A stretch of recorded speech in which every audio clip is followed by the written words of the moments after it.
पंचकूला में सुशासन दिवस पर हुआ कार्यक्रम। सीएम मनोहर लाल खट्टर ने की शिरकत। साल 2024 के कैलेंडर का किया विमोचन। सीएम ने दिए 12 अटल बिहारी वाजपेयी सुशासन पुरस्कार। मुख्यमंत्री मनोहर लाल ने पंचकूला में सुशासन दिवस पर राज्य स्तरीय कार्यक्रम में शिरकत किया। मुख्यमंत्री ने साल 2024 के कैलेंडर का विमोचन भी किया।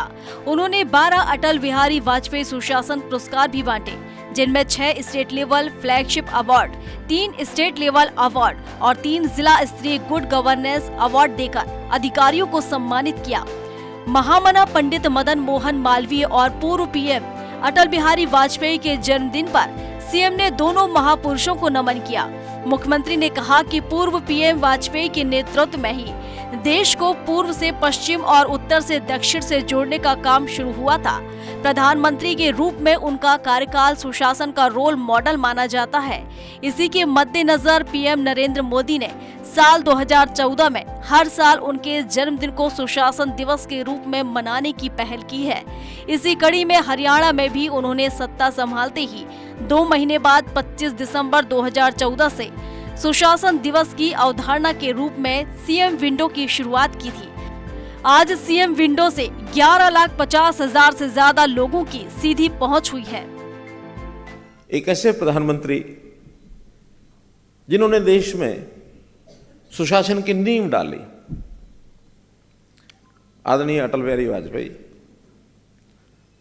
आज जो स्वर्णिम चतुर्भुज की चर्चा होती है सड़कों की, कि देश को पूर्व से पश्चिम, उत्तर से दक्षिण सब कोनों को आपस में जोड़ा जाए और डायगनली भी कश्मीर से कन्याकुमारी तक, आसाम से गुजरात तक आपस में जुड़ने चाहिए।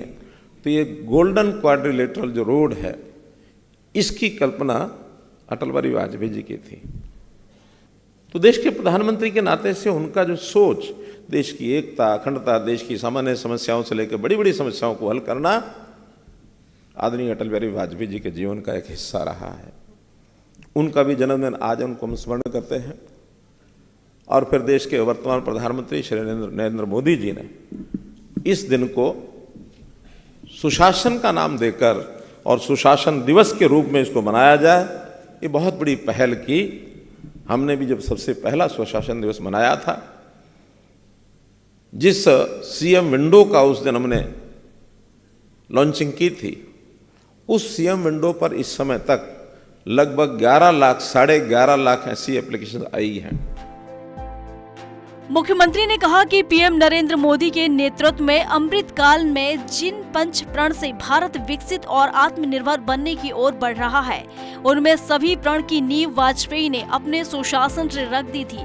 उस वक्त उन्होंने देश के प्रधानमंत्री ग्रामीण सड़क योजना जैसी परियोजनाओं से आधारभूत संरचना में सुधार की शुरुआत की थी। इसी कड़ी में प्रधानमंत्री नरेंद्र मोदी ने 2014 से आगे बढ़ाया। लोगों को सरकारी योजनाओं की जानकारी और लाभ देने के लिए विकसित भारत संकल्प यात्रा की शुरुआत की।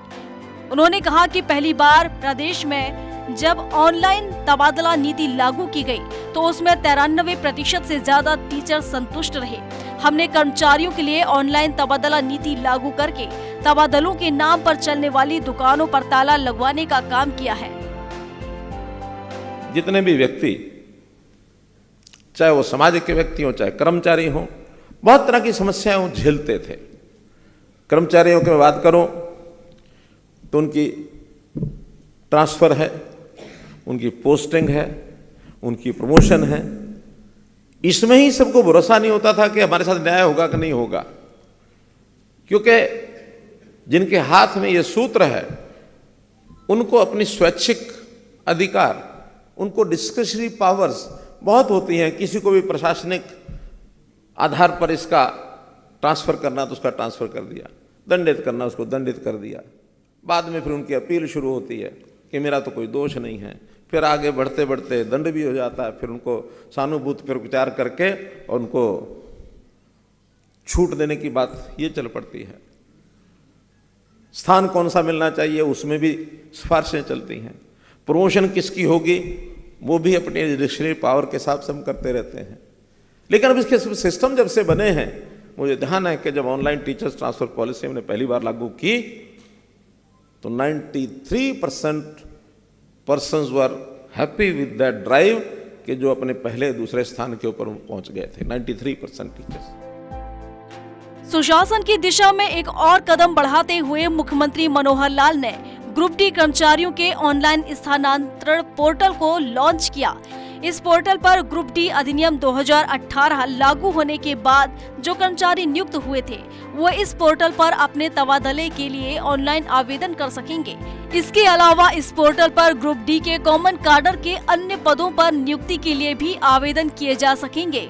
मुख्यमंत्री ने 2 और पोर्टल की शुरुआत की, जिसमें आत्मनिर्भर पोर्टल है, जिस पर हर व्यक्ति अपने परिवार पहचान पत्र के 5 दस्तावेजों को देख सकता है। जन सहायक मोबाइल ऐप में शिकायतें और सेवाएं, मेरी फसल मेरा ब्यौरा से किसान का विवरण, किसान गेट पास, ई खरीद, जे फार्म विवरण जैसी सुविधाएं मोबाइल फोन पर ही मिल सकेंगी।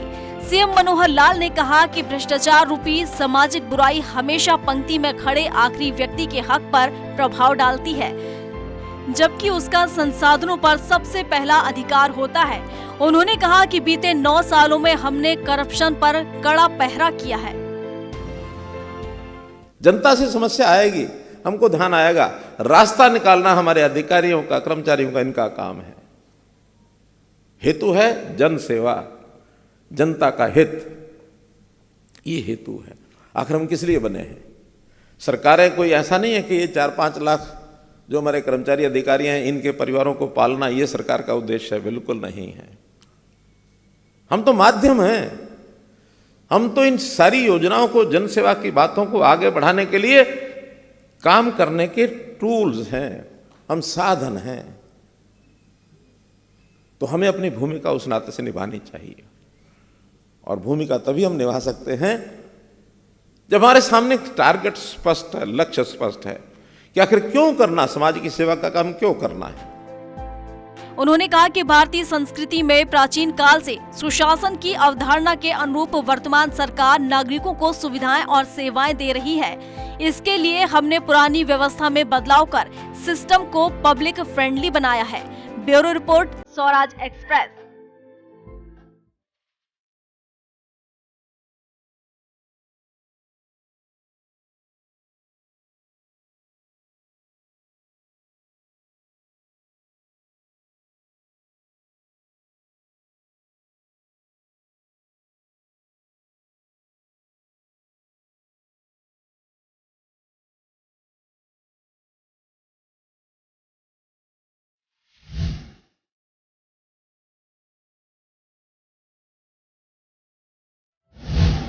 वीर बाल दिवस कार्यक्रम में शामिल हुए सीएम मनोहर लाल। साहबजादे जोरावर सिंह और फतेह सिंह की शहादत को किया नमन। गुरु शब्द कीर्तन में भी सीएम मनोहर लाल ने लगाई हाजिरी। अतुलनीय वीरता आने वाली पीढ़ियों को करती रहेगी प्रेरित।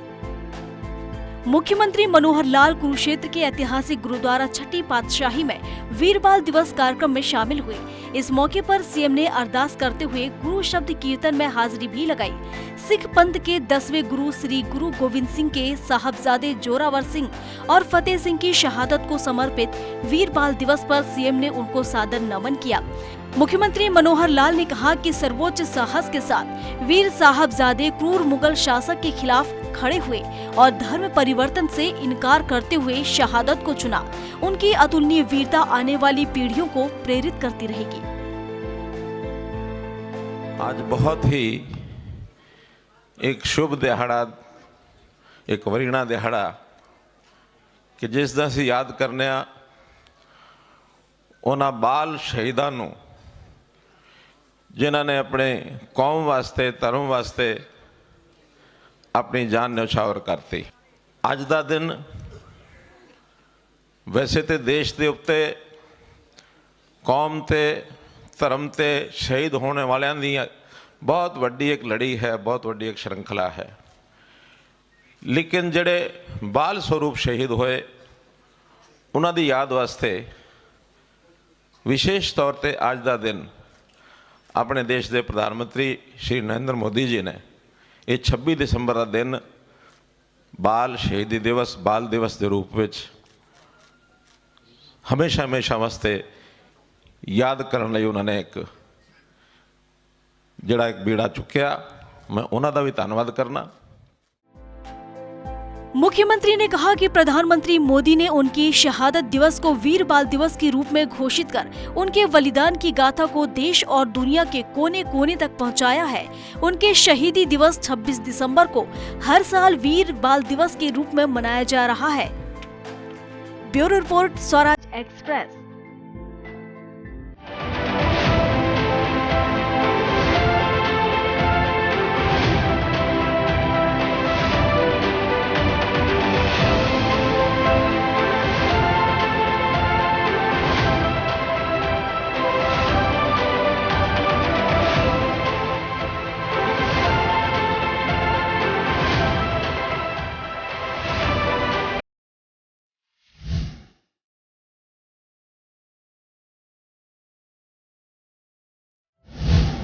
सीएम की घोषणाओं को लेकर हुई समीक्षा बैठक। लापरवाही को लेकर एक्सीएन पर कार्रवाई के दिए निर्देश। वजीराबाद में 10 एकड़ में बनेगा स्पोर्ट्स कॉम्प्लेक्स। पूर्व मुख्यमंत्री राव वीरेंद्र सिंह के नाम पर होगा स्पोर्ट्स कॉम्प्लेक्स। मुख्यमंत्री मनोहर लाल ने चंडीगढ़ में सीएम घोषणाओं के क्रियान्वयन की समीक्षा के लिए प्रशासनिक सचिवों के साथ अहम बैठक की। बैठक में 2018 में पर्वतिया कॉलोनी फरीदाबाद के जलघर में पार्क बनाने की घोषणा पर हुई देरी और लापरवाही बरतने पर मुख्यमंत्री ने संबंधित एक्सीएन पर कार्रवाई के आदेश दिए। मुख्यमंत्री ने कहा कि 2020 तक की लंबित घोषणाओं को इस साल में ही पूरा करने का काम करें ताकि आम जनता को इन परियोजनाओं का लाभ तुरंत मिल सके। बैठक के बाद जिला गुरुग्राम के वजीराबाद में करीब 10 एकड़ में बनने वाले स्पोर्ट्स कॉम्प्लेक्स के लिए टेंडर लिए गए। मुख्यमंत्री ने स्पोर्ट्स कॉम्प्लेक्स का नाम पूर्व मुख्यमंत्री राव वीरेंद्र सिंह के नाम पर रखने का आदेश दिया। विकास और पंचायत विभाग की परियोजनाओं की समीक्षा में सीएम ने कहा कि सरपंचों से बातचीत कर उनके विकास कार्यों की सूची मांगी जाए जिससे काम जल्दी पूरा हो सके। मुख्यमंत्री ने कहा कि युवाओं को जॉब सीकर की बजाय जॉब गिवर बनाने की दिशा में काम किया जाए। इसके लिए इंजीनियरिंग वर्क्स के लिए नए ठेकेदार तैयार करने के लिए भी कोर्स डिजाइन किए जाएं। हरियाणा कौशल विकास मिशन या श्री विश्वकर्मा कौशल विश्वविद्यालय के तहत इन कोर्सों का परीक्षण किया जाए जिससे युवा उद्यमी बन सके। बैठक में कहा गया है कि अब तक मुख्यमंत्री ने करीब 10,000 से ज्यादा घोषणाएं की हैं, जिनमें से 7,000 से ज्यादा घोषणाएं पूरी हो चुकी है और करीब 1,500 पर काम चल रहा है जो जल्द ही पूरी हो जाएगी।